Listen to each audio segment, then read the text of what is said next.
Changing the forecast for wildlife can easily start at home. Through the National Wildlife Federation's Certified Wildlife Habitat program, you can take simple steps to protect and restore wildlife habitat, both large and small, in your backyard, school, or community.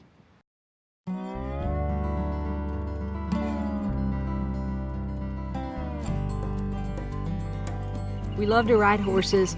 We love to go through our fields and through our woods and just, see a red-tailed hawk or see a river otter. I mean, we just get so excited about that.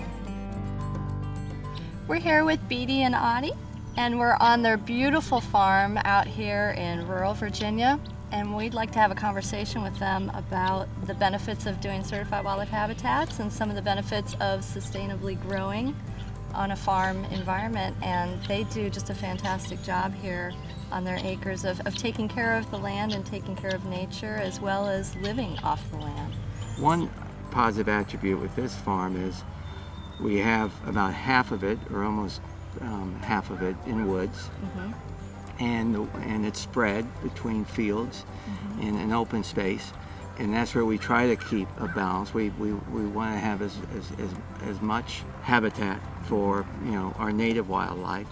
What we really try to do is to plant native species of plants as much as possible, especially around the house. We try to encourage wildlife habitat and reproduction as much as possible by cutting down on mowing, by planting native species of plants, by leaving certain fields unmowed or ungrazed for a certain period of time so the wildlife can nest in those fields. So what would your advice be for the urban dweller?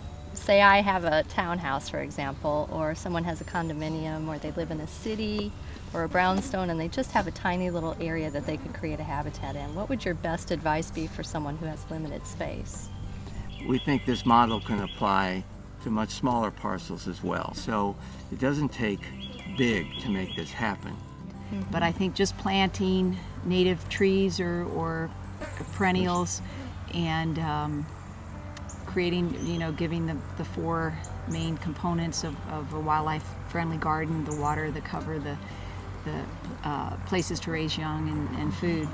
But I think you can do it most anywhere and be successful. I agree. I always tell people, if they're interested in starting a wildlife habitat garden, to go to the NWF website and look there, and you'll get just a wonderful amount of information on how you can do that. That's great. Our Garden for Wildlife website has been totally renovated, totally redone, and now we even have opportunities for our habitat constituents to upload photos. So they can upload photos and stories. We've got a little Flickr site where they can put in their own experiences with nature. She loves wildlife. I love wildlife. We both love nature. That's why we live on a farm as well, where we like this type of environment.